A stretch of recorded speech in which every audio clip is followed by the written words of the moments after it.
Okay, I'll start over. We're really excited for the place where we're at with this program. It's kind of a critical mass point where we're going to be able to really help some people who have some at-risk buildings, and I appreciate you being here this morning. We've got a whole bunch of people from a lot of agencies that have gathered together to help make this happen, and when we ask questions after, we'll have the experts answer your questions. But to begin with, we're going to have Mayor Biskupski talk to you for a few minutes, and she'll be followed by Bob Kerrey. Bob is the Bureau Chief for the Response and Mitigation Bureau up at the state of Utah's Department of Emergency Management, but he's also the Earthquake Program Manager, and he's very, very knowledgeable on the seismic issues. And then they'll both be followed by Audrey Pierce. Audrey Pierce works in my office, and she's the Program Manager for Fix the Bricks. So I will turn the time over to Mayor Biskupski. Thank you. I'm not sure where this came from. Maybe this. We'll see. It's on there. Well, good morning, everyone, and thank you for joining us as we launch Salt Lake City's Fix the Bricks, a program to provide financial assistance to homeowners for making seismic upgrades to their old brick houses. Safety is priority number one in Salt Lake City, and today we will describe a unique grant program that will help keep everyone safer. Today we stand on the city grounds here at the, Today we stand on the city and county building grounds for good reason. This beautiful and iconic building was restored and retrofitted more than 30 years ago with the ability to withstand a major earthquake. The people of Salt Lake City love this building, and we want it to last. The scaffolding you see today is part of some of the important repairs to the sandstone on the building. But just a couple months ago, crews finished a meticulous upgrade to the basement that improved on the earlier retrofit. This time, they used more modern techniques to allow the building to essentially roll through an earthquake. In Salt Lake City, we want to lead the way in earthquake preparedness and safety by retrofitting our public buildings. We also want to set the example for the private sector. Today, we are encouraging homeowners to join us in making their own homes and families as safe as possible. A devastating earthquake in Salt Lake Valley has been predicted for years and is probably overdue. Experts estimate this quake could kill at least 2,500 people. Property damage could exceed $3.34 billion. The Salt Lake Valley has 144,000 brick homes built before 1970 that won't withstand a significant earthquake. 30,000 of those homes are right here in Salt Lake City. The brick masonry of these older homes lacks the sufficient steel reinforcement required by code in newer homes, making them extremely vulnerable to an earthquake. But with adequate upgrades, older homes can be much safer. We can literally fix the bricks.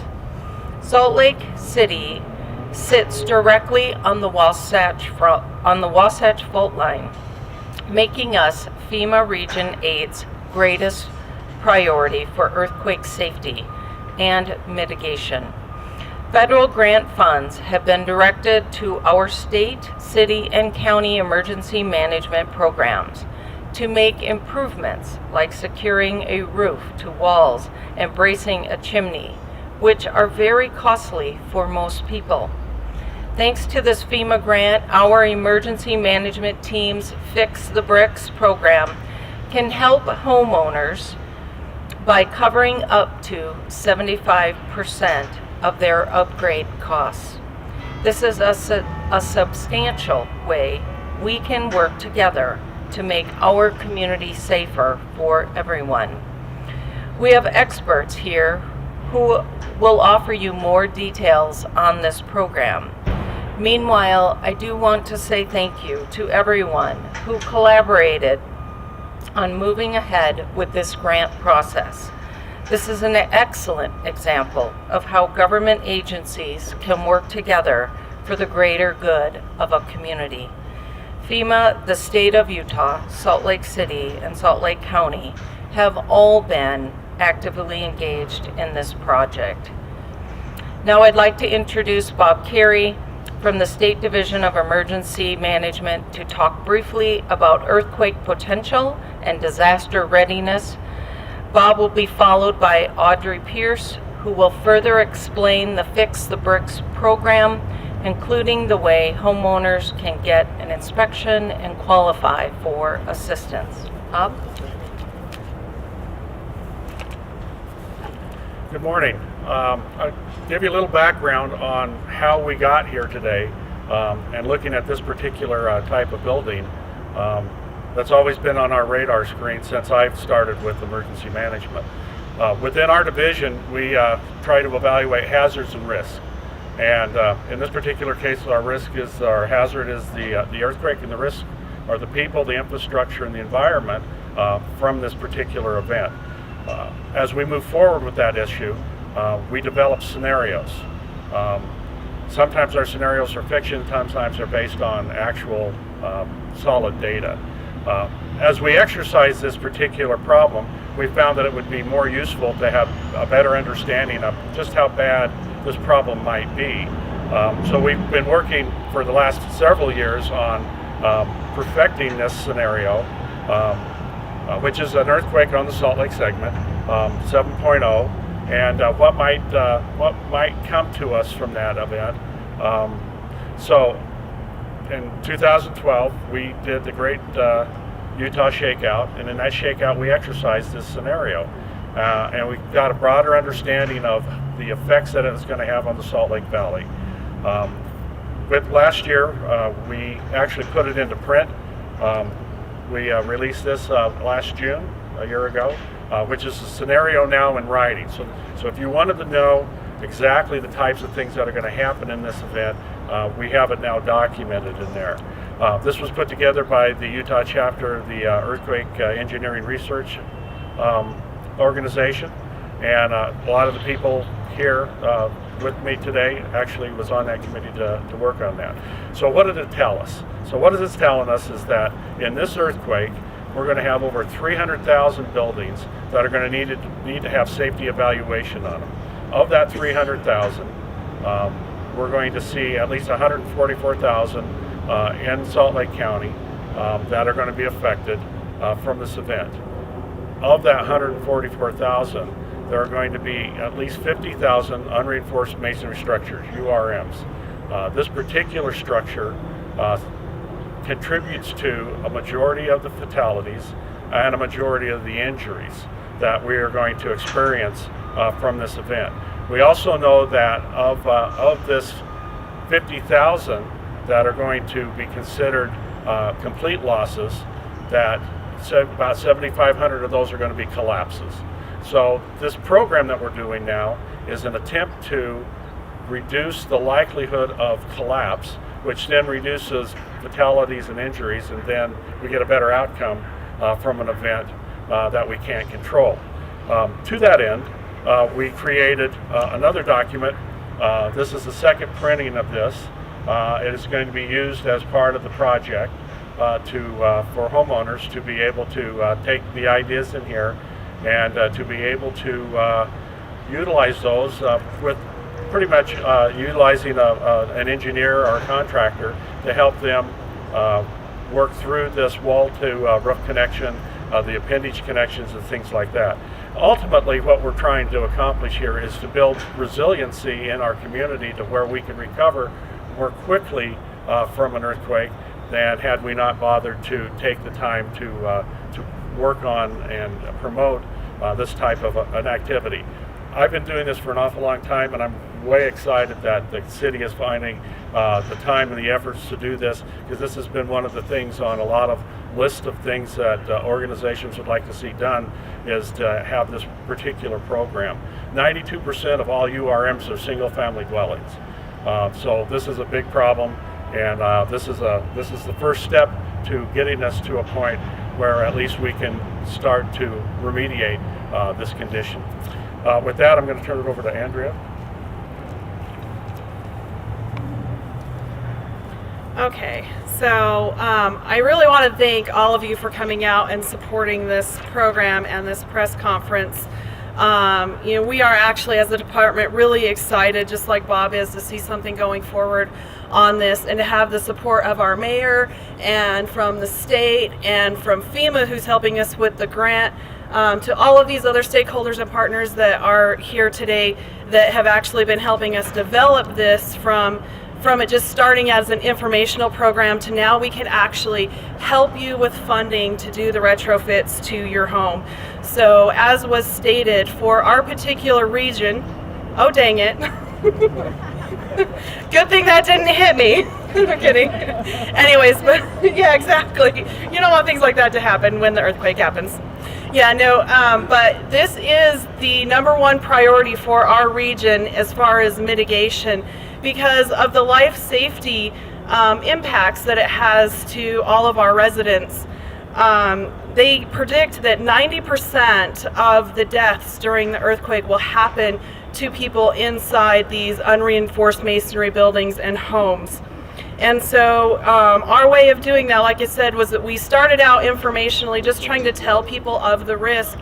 But as we talked to more agencies and more people, we actually found a way to get federal grant dollars to help with the retrofits. And that's what we're doing with Fix the Bricks right now. We're going to use pre-disaster mitigation funds to help support the homeowners with 75% of their retrofit cost to do the seismic improvements. And right now we're going to try to focus on the #1 priority, which we think is the roof to wall reinforcements and the chimney and parapet bracing. But if anybody is looking at doing any kind of roofing or remodeling within the next year to 2 years, then they really should get in right now and do an application, because we're accepting applications until December for this year's grant funding. If this is something that you're looking for doing further in the future that you're still considering, but your re-roof maybe 3 years out or something, definitely get into next year's grant funding, because we're going to reopen again in the spring for more applications. And so how that kind of happens is you go to our website, which is Be Ready Salt Lake City. .com, and there's a whole bunch of tabs on emergency preparedness and stuff like that, but click on Fix the Bricks, and then you'll see a whole bunch of information on what the program is, some resources, there's links to these guides that Bob has mentioned, and then there's also a Register Now button. And if you put your information in the Register Now button, that information gets sent to me. I kind of collect all of that data, and then we'll do some initial kind of background information as far as like from county assessor data, year your home was built, type of construction, soil types, different things that our grant application needs. And then I take that information and send it to a person we've contracted with to actually go out and do your home inspections. So the first contact you may get after you submit on the website is probably from the person that's going to come out and take a look at your home. And he'll have another more information and questions to ask you, and then they give us a whole bunch of information and feedback back. And at that point, you will evaluate whether or not you kind of fit into the project, and then you'll be contacted to sign a contract with the city to basically commit to doing the project and going through the process. And so at that point, you'll get a whole lot more information based on what we need to do, so that we're both working together to make sure that everything goes right. There'll be a project manager that follows it, and then we'll reimburse your money and we'll deal with the rest. But so I think at this point we're ready for any questions. How much funding is available? So for this year, we got like $500,000 from FEMA. We want to kind of start as like more of a pilot and try to do 50 to 60 homes this year. based on how many we can get through with what we have. But as this project progresses, this year we're working through all of the processes. It's really the first time anybody's done this, not just Salt Lake City. But then next year when we open it up, we're looking at substantially more money. We're probably 200 to 300 homes next year. So you have $500,000 from FEMA. Is the city putting any money into it? No, the 25% would need to come from the homeowner, but that would be the 75-25 match. That part would come from the homeowner. So the city's portion of what is paying for that is the, so the grant does have some other match that the city's putting forward, and that's like our time for managing the project. It'll help pay for the person that's coming out to do the initial inspections and stuff like that. So you hope to do 50 to 60 homes this year and hopefully more next year. Right.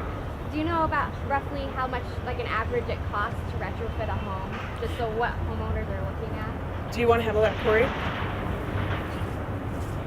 Yeah, the best information that we have, we've done a couple of these retrofits as pilots, but we're looking at between $7,000 and $12,000. It depends on the size of the house and how complicated the floor plan or roof plan in this case is.